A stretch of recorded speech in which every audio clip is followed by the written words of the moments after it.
Welcome. This is Radio Pras.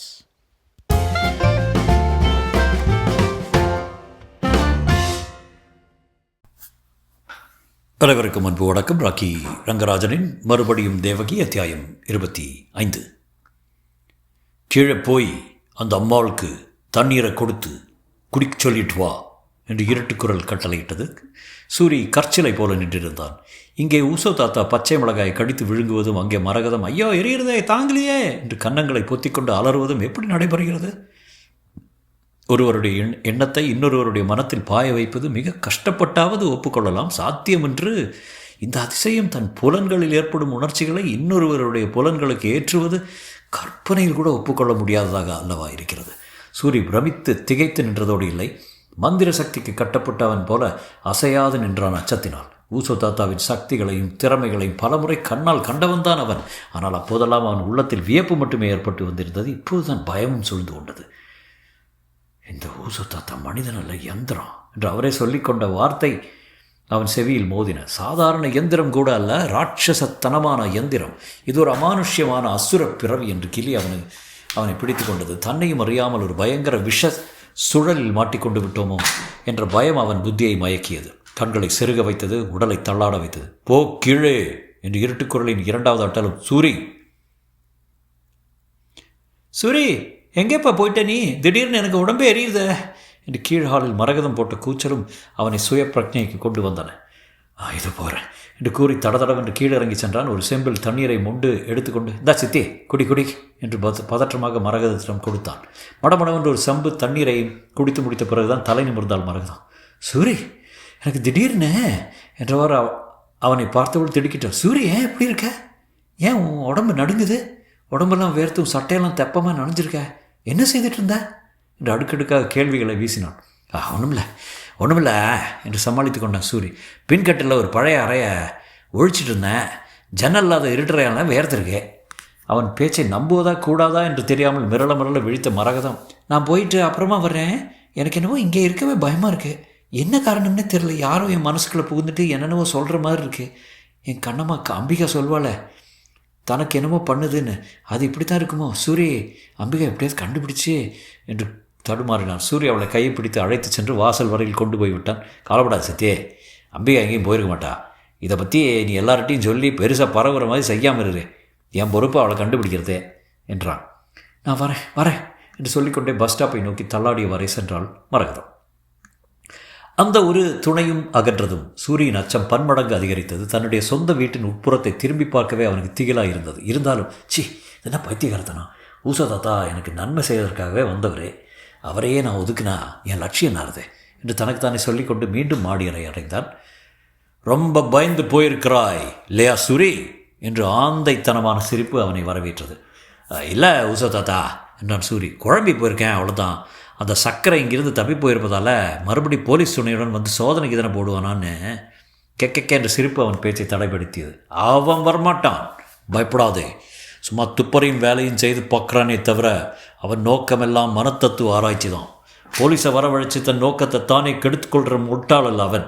என்னுடைய சக்தி என்ன, திறமை என்னன்னு, எப்படி அது பிரயோஜனமாகிறது என்கிறதை அறிந்து கொள்ள அவனுக்கு ஆவல். அவனை படைத்தவனே வந்தால் அந்த விஷயத்தில் தோல்விதான். விடு அவனை. துள்ளுகிற வரையில் துள்ளிட்டு தலையை தொங்க போட்டுட்டு திரும்ப போயிடுவான் பம்பாய்க்கு. சூரிக்கு சிறிது உற்சாகம் பெறுது. அவன் போயிட்டா பாதி தலைவேலி திருந்தது. ஆனால் அம்பிகா மாற அவளையும் தூக்கி வாரிப்பட்டது சூரிக்கு. அம்பிகாவை மறந்துட்டு என்று திடுக்கிட்டான். அவள் எங்கே போனால்னு, என்ன ஆனால்னு, அவள் நமக்கு ஒரு கருவிதான். நீ நினைத்திருக்கும் காரியத்தை கொண்டிருக்கும் நோக்கத்தை பொருத்தமாயும் பகிரங்கமாகவும் ஆர்ப்பாட்டமாயும் செய்ய வேண்டும் என்று ஆசைப்பட்டாய். வேண்டாம், அம்பிகாவை தற்காலிகமாக விட்டுடுவோம். இன்று மாலை 6 மணியோடு உன் நோக்கம் நிறைவேற வேண்டியதானே முக்கியம். அம்பிகா இல்லாமலே அது நடக்கும். ஊசோ தாத்தா என்று சூரி நாக்குடறினான். கீழே உன் வேலைக்காரனும் வேறு யாரோ மாணவனும் வருகிறாங்க, நீ போ என்று இருட்டுக்குரல் உத்தரவிட்டது. போ, சோர்வில்லாமல். உன் எதிரியை அம்பிகா மூலம் தண்டிக்க நினைத்தாய், தேவையில்லை. நானே அவனை தண்டிக்கிறேன். அவை தன் கையால் தானே சாவை தேடிக்கொள்ளும்படி சேரனா இல்லையா பார்.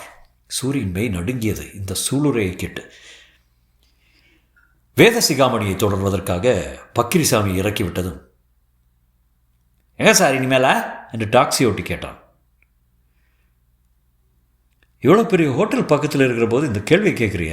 என்ன டாக்ஸி ஓட்டினியே என்று சர்க்கரை பரிகாசம் செய்த பிறகே நினைவு வந்தது போலும் அந்த டாக்ஸிக்காரனுக்கு சிரித்து கொண்டே அந்த வட்டாரத்தில் பிரபலமாக இருந்த ஒரு ஹோட்டலுக்குள் நுழைந்தான். அந்த நட்டு நெசி வேளையிலும் ஹோட்டல் சேவகன் ஒருவன் சர்க்கரையை அடையாளம் கண்டு விட்டான். தர்மு அத்தையின் வீட்டில் மட்டுமல்லாமல் இங்கேயும் சர்க்கரைக்கு ஒரு நிரந்தரமான அறை உண்டு. எந்த வேளை கெட்ட வேளையிலும் வந்து போகிறவர் இந்த பம்பாய் பேர் வழி என்பதை ஹோட்டல் சிம்பதிகள் அனைவரும் அறிந்து வைத்திருக்கிறார்கள்.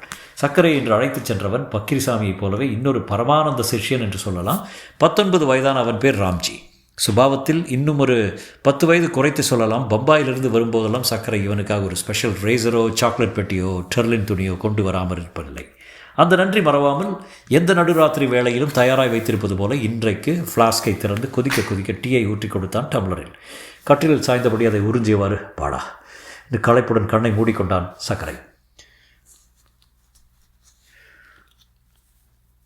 உன்னுடைய தத்துவ சாத்திரம் கண்டிராத விஷயமெல்லாம் உலகத்தில் நிலவுகின்றன என்று ஹேம்லெட்டில் வரும் வசனம் அவனுக்கு நினைவு வந்தது.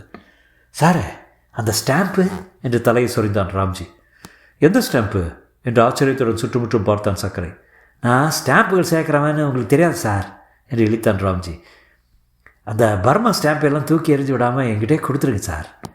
எந்த பர்மா என்று பார்த்த சர்க்கரை மேஜை மீது ஒரு காகித கட்டி இருப்பதை கவனித்தான். அட, பர்மாவுக்கு ஒரு சிநேகிதருக்கு எழுதியிருந்தேன், இவ்வளோ சீக்கிரம் அனுப்பிட்டாரே. ஆர்வத்துடன் அவசரத்துடன் காகித கட்டை பிரித்து மேலுரைகளை கிழித்தறிந்தான். எறியப்பட்ட பர்மா தபால் தலைகளை பொறுக்கி எடுத்துக்கொண்டு கொள்ளை சந்தோஷத்துடன் ஓடிவிட்டான் ராம்ஜி. தபாலில் வந்திருந்தவை மொத்தமும் ரங்கூனிலிருந்து வெளியான ஆங்கில தமிழ் தினசரிகள். பல வருடங்களுக்கு முந்தைய தேதியிட்டவை. அவற்றை ஒவ்வொரு பக்கமாக புரட்டி பார்த்து தன் டயரியில் குறிப்புகள் எடுத்துக்கொள்ளலானான் சர்க்கரை. அடுத்த 2 நாளைக்கு இந்த வேலையே அவனுக்கு சரியாயிருந்தது. ஆகவே வேதசிகாமணியை பின்தொடர்ந்து சென்ற பக்கிரிசாமி ஏன் இன்னும் திரும்ப காணோம் என்று அவனை ஆச்சரியப்படவும் இல்லை. மருமான் என்ன ஆனானோ என்று பிரின்சிபல் தர்மு சிவராஜ் கவலைப்பட்டு கொண்டிருப்பார்களே என்பதையும் நினைத்து பார்க்கவில்லை. 3 நாள் கழித்து அவன் அத்தையின் வீட்டுக்கு சென்றபோது சூழ்நிலையில் ஏதோ ஒரு புதிய மாற்றம் ஏற்படுத்தியிருப்பதை கண்டு கொண்டான். சில பேர் எந்தெந்த விஷயங்களிலோ அகட விகட சாமர்த்தியம் கொண்டிருப்பார்கள். ஆனால் ஒரு சின்னஞ்சிறு ரகசியத்தை கச்சிதமாக மறைப்பதற்கு தெரியாது. மகா படிப்பாளியும் கெட்டிக்காரியுமான தர்மு சிவராஜ் இந்த ரகத்தில் சேர்ந்தவள். சர்க்கரை வந்த கொஞ்ச நேரத்துக்கெல்லாமே அவள் கட்டுப்பாடு போடத் தொடங்கினாள்.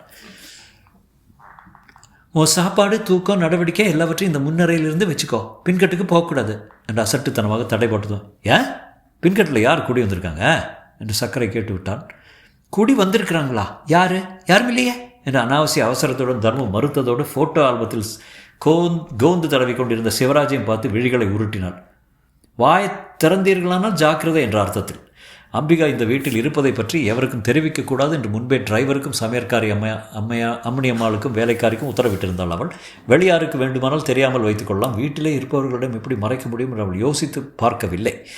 சர்க்கரை அத்தையின் பேச்சை துருவி பார்க்க முனைந்தால் அவள் தொட்டார் சுருங்கியாகி விடுவாள் என்பதை உணர்ந்து கொண்டு அத்தோடு விட்டுவிட்டான். வேறு பேச்சுகளில் அவள் கவனத்தை ஈடுபடுத்தியவாறே சந்தர்ப்பத்துக்காக காத்திருந்தான். செய்தித்தாளில் பம்பாய் பல்கலைக்கழக துணைவேந்தரின் பட்டமளிப்பு விழா பிரசங்கம் வெளியாகியிருந்தது. எத்தனை நாளுக்கு அத்தை நீ வெறும் பிரின்சிபலாக இருக்க போகிற? இதுபோல் வைஸ் சான்சலரு அது இதுன்னு வர வேண்டாமா? அதுக்கு ஒரு 5 ஆண்டு திட்டம் தயார் பண்ணு என்றான். தர்மு சிரித்தார். போதும் இந்த பிரின்சிபால் வேலையை ஒழுங்காக செய்வதற்குள்ள பிராணன். சர்க்கரையின் திடீர் குரல் அவள் பேச்சை நிறுத்தி. அத்தை இந்த அநியாயத்தை பார்த்தியா?